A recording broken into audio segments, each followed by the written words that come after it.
Assalamualaikum warahmatullahi wabarakatuh. Selamat pagi, salam sejahtera bagi kita semua. Di sini izin memperkenalkan diri terlebih dahulu. Nama saya Dimas Bagus Ramadan. Saya mahasiswa S2 di Universitas Lambung Mangkurat, program studi Pengelolaan Sumber Daya Alam dan Lingkungan atau PSDAL. Di sini saya ingin memaparkan hasil dari review jurnal saya, yaitu tentang penggunaan LCE dalam penilaian risiko dampak lingkungan dan pemilihan alternatif teknologi di pertambangan di Indonesia. Oke, langsung saja kita ke poin-poinnya.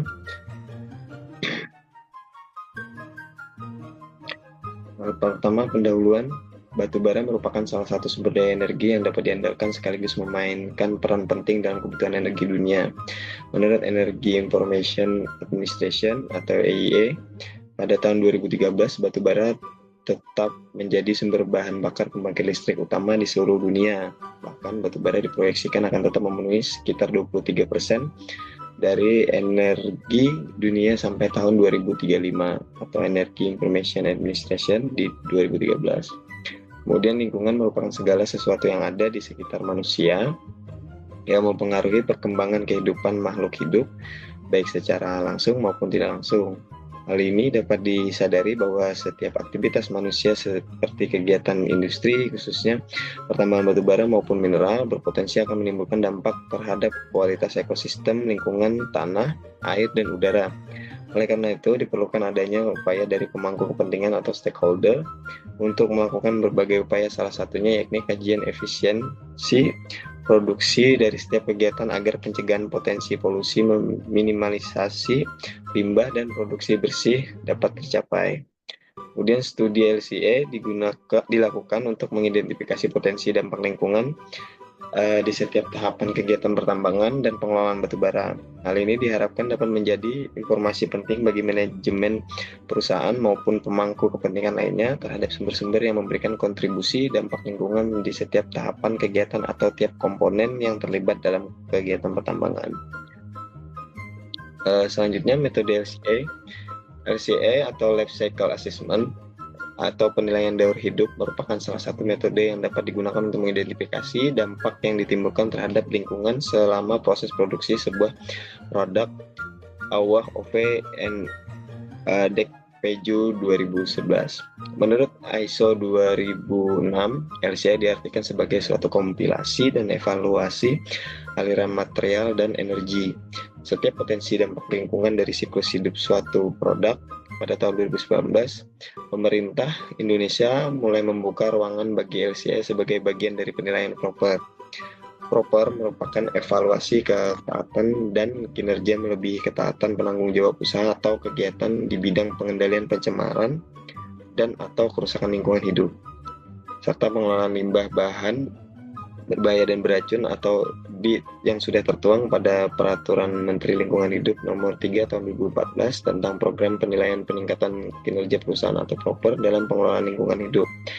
Jadi untuk penggunaan LCA sendiri itu berdasarkan SNI ISO 14040 tahun 2016 tentang penilaian daur hidup atau prinsip dan kerangka kerjanya, kemudian SNI ISO 14044 di tahun 2017 tentang penilaian daur hidup serta persyaratan dan panduannya. Kemudian ada Permen LHK nomor 1 tahun 2021 tentang program penilaian kinerja perusahaan atau PROPER. Jadi di metode LCA sendiri itu ada beberapa poin yang memiliki nilai atau memiliki bobot nilai dari setiap poinnya, dan untuk melakukan penilaian dampak lingkungan sendiri itu ada beberapa poin, dan poin tertinggi itu di angka poin 6, yaitu melakukan penilaian dampak untuk kategori global warming potensial, kemudian potensial penipisan ozon, lalu ada potensi hujan asam dan potensi eutrofikasi. Kemudian tujuan metode LCA sendiri, yang pertama menginformasikan peluang-peluang atau opsi-opsi teknologi dalam operasi pengembangan yang dapat dilakukan untuk memperbaiki performa pengelola lingkungan maupun upaya pencegahannya. Selanjutnya, tujuan yang kedua memberikan informasi yang terukur tentang kinerja pengelolaan lingkungan dari setiap tahapan kemudian kegiatan penambangan yang dapat digunakan atau dimanfaatkan dalam perencanaan kegiatan pertambangan. Kemudian poin ketiga, tujuan ketiga yaitu memberikan peluang untuk menjadi strategi pemasaran produk batu bara kepada konsumen atas upaya-upaya perlindungan lingkungan yang dilakukan. Nah, kemudian metode pendekatan LCA sendiri itu ada beberapa poin. Yang pertama cradle to grave, kemudian cradle to gate, kemudian gate to gate, dan juga yang terakhir gate to cradle. Untuk yang cradle to grave itu maksudnya dari siklus awal sampai siklus akhir, kemudian cradle to gate ekstraksi sumber dayanya sampai meninggalkan pabrik, kemudian ada gate to gate yaitu penerima dari batas penerimaan sampai penyelesaiannya saja, dan kemudian ada ekstraksi dan juga kirim bahan baku itu masuk ke gate to cradle. Di sini ada beberapa ruang lingkup sistem produk, di mana ruang lingkup tersebut yang pada umumnya dipakai perusahaan. Jadi beberapa perusahaan itu hanya sebatas cradle to gate saja. Jadi mulai dari kegiatan di situ dijelaskan mulai dari kegiatan land clearing, kemudian topsoil removal, kemudian overburden digging, kemudian coal gating atau hauling, selanjutnya coal hauling to room dan coal crushing, selanjutnya sampai coal conveying from coal processing plant to barge. Biasanya ada juga beberapa perusahaan yang sampai cradle to grave, artinya siklus awal sampai akhir, itu dimana sampai batu bara itu barging, kemudian sampai ke pasar domestik ataupun sampai shipping dan international market atau pasar internasional. Jadi ada beberapa perusahaan juga yang menggunakan metode cradle to grave, artinya dari pengolahan awal, dari siklus awal, mulai dari land clearing sampai batu bara tersebut sampai ke konsumen. Kemudian ada beberapa poin yang perlu digarisbawahi, yaitu pertama pembersihan lahan atau land clearing, pengupasan dan pemindahan lapisan tanah pucuk atau topsoil removal, kemudian pemberaian atau pengupasan, dan juga pemindahan lapisan batuan penutup atau overburden removal. Selanjutnya ada penambangan batu bara atau coal gating. Selanjutnya ada pengangkutan batu bara dari pit to room atau coal hauling from pit to room. Kemudian permukaan batu bara atau coal crushing. Selanjutnya ada pengangkutan batu bara ke tongkang atau coal conveying to barge. Dan yang terakhir penanganan air limbah atau waste water treatment yang termasuk dari tiap tahapan di atas.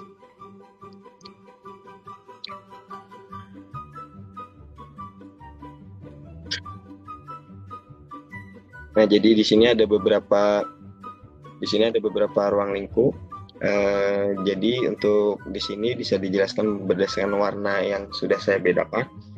Itu ada tahapan identifikasi awal, kemudian tahapan LCI, kemudian ada tahapan life cycle impact assessment, dan yang selanjutnya yang terakhir tahapan life cycle interpretation. Jadi beberapa langkah itu sudah ada di sini terkait metode umum LCA sendiri. Itu mulai dari identifikasi, kemudian pengambilan data langsung di lapangan, sampai penentuan kategori dampak hasil yang dihasilkan dari inventory, kemudian analisis kontribusi dampak lingkungan yang signifikan. Nah, kemudian hasil. Untuk membatasi studi LCA ini, maka batasan terhadap sistem perlu ditetapkan agar perhitungan dampak dapat dilakukan sesuai dengan tujuan studi batasan sistem dalam LCA sangat fleksibel. Kemudian dapat mencakup proses dari awal hingga akhir atau konsumen, atau cakupan yang kecil untuk menganalisis alternatif teknologi tertentu. Jadi dari beberapa kegiatan itu mulai dari material removal, coal mining, coal processing, coal hauling sampai ke konsumen itu ada beberapa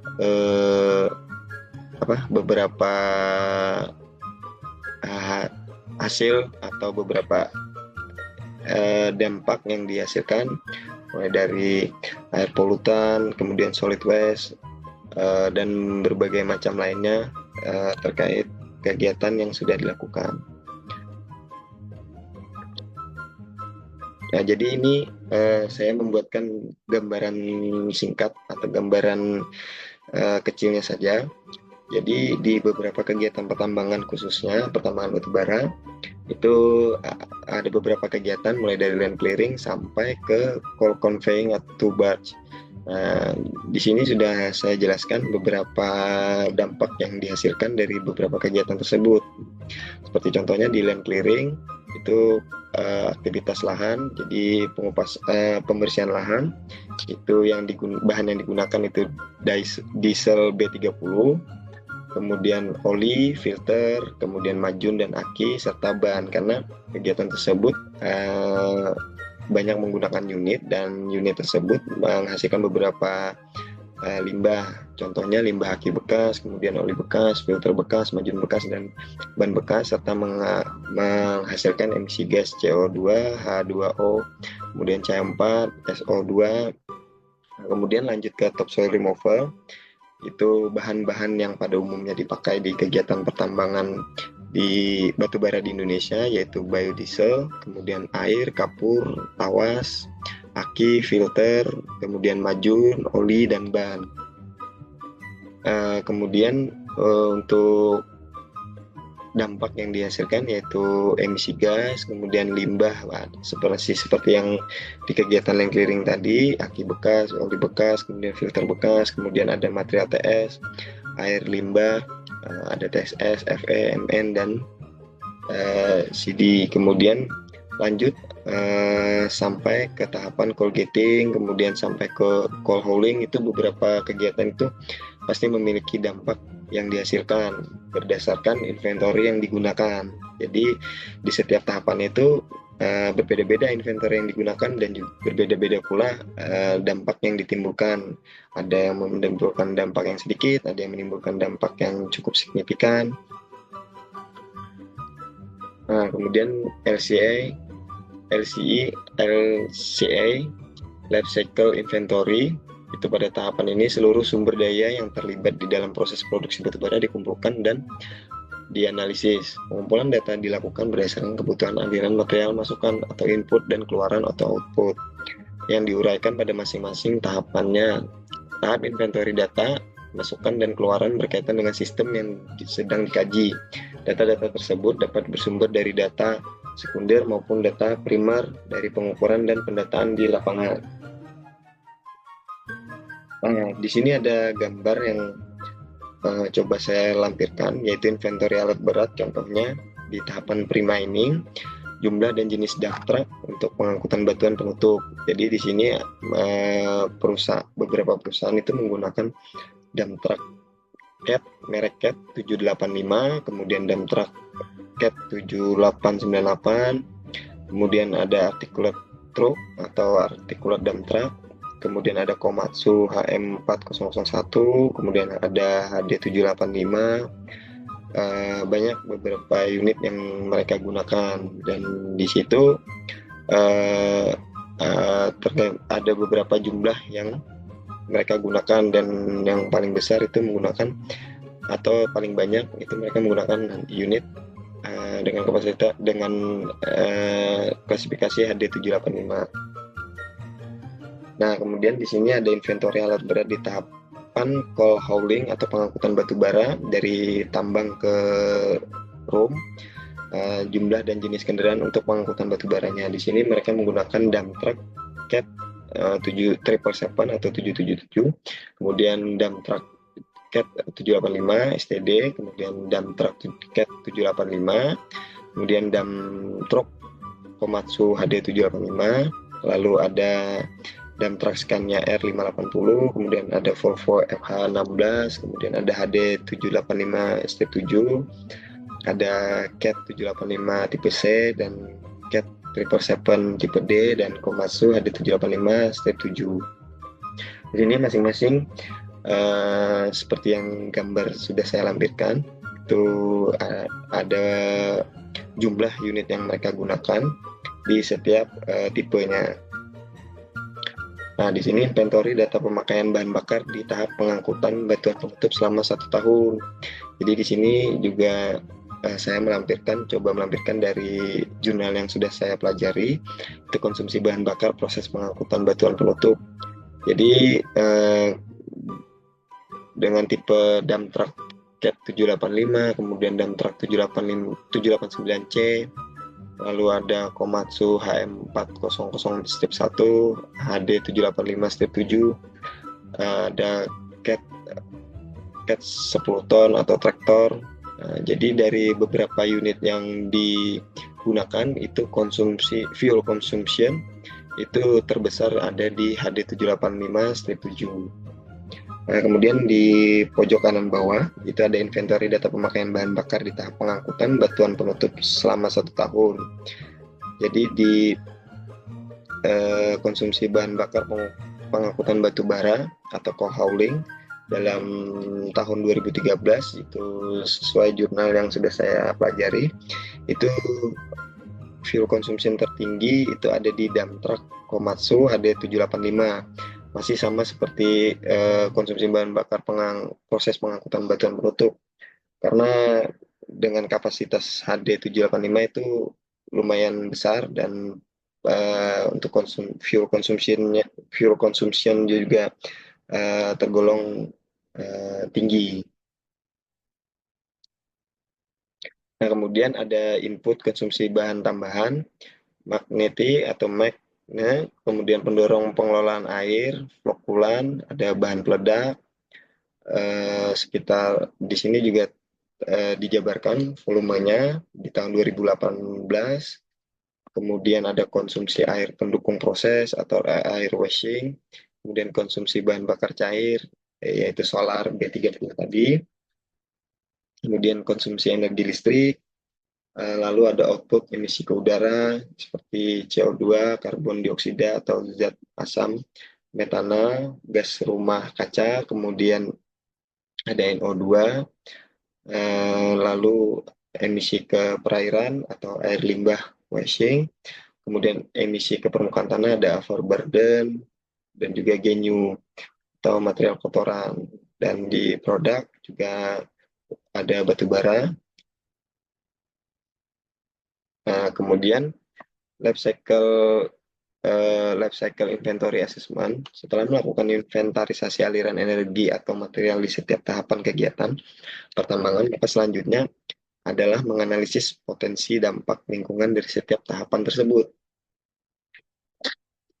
Nah, jadi di tahapan ini disebut dengan Life Cycle Impact Assessment atau LCA, kemudian bertujuan untuk menjelaskan konsekuensinya atau dampak terhadap lingkungan berdasarkan tujuan dan ruang lingkupnya, serta berdasarkan data yang telah dikumpulkan pada tahap inventory analis. Tahap ini juga memberikan informasi tambahan untuk membantu dan menilai sistem produk hasil LCI, kemudian sehingga dapat lebih memahami arti pentingnya terhadap lingkungan. Jadi di sini ada tahapan LCA, ada characterization, normalization, weighting, dan single scoring. Di sini juga ada penjelasan characterization itu merupakan tahapan di mana keseluruhan input dan output akan dinilai kontribusinya sesuai dengan kategori dampak yang telah ditentukan. Kemudian normalization merupakan tahapan di mana keseluruhan dampak yang telah dimulai dan akan dibandingkan dan disederhanakan dibuat dalam suatu basis ukuran yang sama. Selanjutnya ada weighting, merupakan metode yang memperbolehkan tahapan pembobotan dalam impact kategori ini. Hal ini berarti hasil dari impact kategori indikator akan dilakukan dengan weighting factor. Kemudian yang terakhir yaitu single score, merupakan integration dari hasil life cycle inventory dan life cycle impact assessment yang kemudian digunakan untuk mengkaji, menarik kesimpulan dan rekomendasi yang konsisten dengan tujuan dan lingkup yang telah diformulasikan. Nah, di sini ada beberapa data, yaitu contoh data yang dihasilkan dari pengukuran LCA tadi, yaitu pemanasan global atau menghasilkan karbon dioksida, kemudian nitrogen dioksida, lalu ada penipisan ozon itu secara global, dan acidification regional lokal, kemudian ada eutrofikasi atau hujan eutrofikasi lokal, dan potensial dan asap fotosenikal. Nah, selanjutnya analisis terhadap keluaran dan output yang dilakukan. Output yang menjadi fokus studi ini yakni emisi yang dihasilkan oleh penggunaan setiap alat berat berupa emisi gas rumah kaca atau GRK. Kegiatan penambangan dilakukan menggunakan alat berat yang beroperasi dengan sumber energi berupa bahan bakar fosil yang berpotensi menghasilkan emisi GRK atau gas rumah kaca dan berpotensi turut berkontribusi dalam pemanasan global. Tiga gas rumah kaca utama yang terdiri dari CO2, CH4, dan NO2O dihasilkan dari pembakaran bahan bakar fosil sebagai bahan bakar alat berat atau solar P30 tadi. Dalam studi LCA ini, perhitungan emisi GRK dilakukan dengan menggunakan dasar perhitungan emisi yang telah dilakukan Intergovernmental Panel on Climate Change atau IPCC. Menurut IPCC pada tahun 2006 untuk perhitungan emisi CO2, CH4, dan N2O dari penggunaan bahan bakar diperoleh melalui persamaan sebagai berikut. Nah, jadi di sini ada penghitungannya, tabel faktor emisi off-road mobile jenis bahan bakar solar diesel, yaitu agriculture, forestry, industry, household, CO2, menghasilkan 74.100 kg. Kemudian ada faktor emisi dan juga N2O juga.